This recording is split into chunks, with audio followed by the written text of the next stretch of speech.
Hey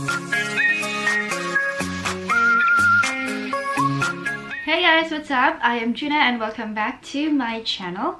So in today's video, I will be sharing my experience during the learner permit test day.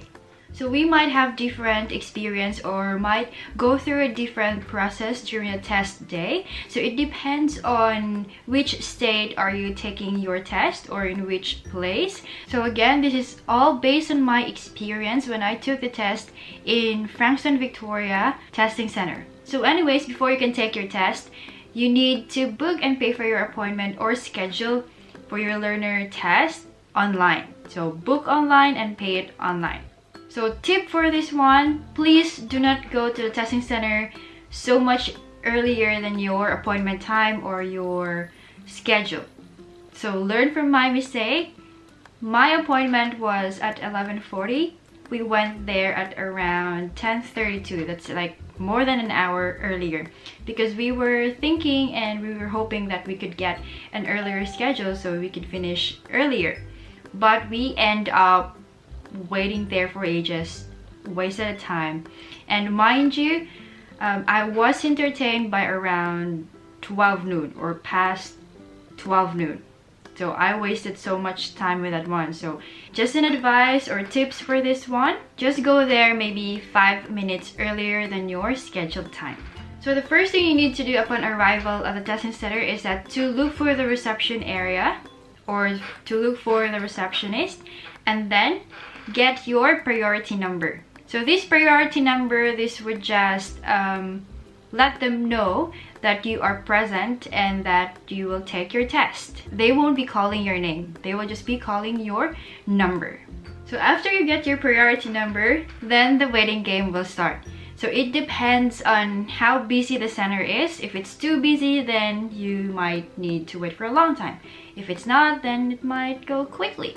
So once you're called, you just need to go to the intended counter and then give or present your requirements. So another tip, make sure you have all of the requirements needed before you go to the testing center. So in my case, I brought my passport, my Medicare, and my learner permit registration form. So these 3 requirements are very important. But make sure to research or check, because as what I've said a while ago, it depends, or everything depends on the state and the place where you're taking your test. So after you hand in your requirements, the counter staff will input all of your information that is needed, and then after that, they will ask you to wait outside the testing center if the room is full, or if there is a vacant seat, then they will ask you to get in and go to a specific computer number. So another thing here, the test is a computer test. You don't need a pen, you don't need a paper, you don't need anything because it is computer based. So once you're inside the testing room already, make sure to just focus on your computer and don't do any form of cheating, because if they will catch you doing such, you will be banned in taking the test for a couple of months. So that's gonna be a waste of time. So just focus on your own computer. So during the test, there is no time limit, which is very good. So just take your time and read the question properly or the scenario properly, understand it very well, and read every choices properly, because there are some answers or choices that are a bit the same, which is really tricky and confusing sometimes. Again, there's no time limit, so just take your time. So just so you know, during the learner permit test, it won't show if your answer is correct or wrong. It is different from the learner permit practice test online. So with my experience when I took the learner permit test in Frankston, I only answered 32 question or scenario. So this might differ from place to place or state to state. So right after you finish your test, you will know the result. So the person in charge of it will let you know if you passed or you failed. So if you're lucky and you pass, so the person in charge will give you a piece of paper which has your information and your score, and also the details of the stuff or the topic that you need to review, which means these are the stuff that you answered incorrectly. So after that one, you need to go back to the counter and pay for your learner permit, which looks like this one.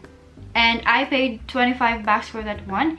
And also they will ask you if you want to purchase your L plate, which cost 5 bucks. So after paying that one, they will give you actually like a temporary learner permit, which is just a piece of paper, and it looks like this one. So you can use this paper learner permit when you want to go on practicing or driving already while waiting for your hard copy of your learner permit. So after paying for that, the last thing you will do on that day is to have your photo taken, and this photo will be used for your learner permit card. So to add to this, your learner permit card would look like this one if you are from Victoria. And as far as I know, every state or every place has their own design or way of making their own learner permit card. So yes, it might be different from state to state. So you will receive this one after 10 days from the day you took your learner permit test. And that's everything I experienced during my learner permit test day, and I hope you like this video.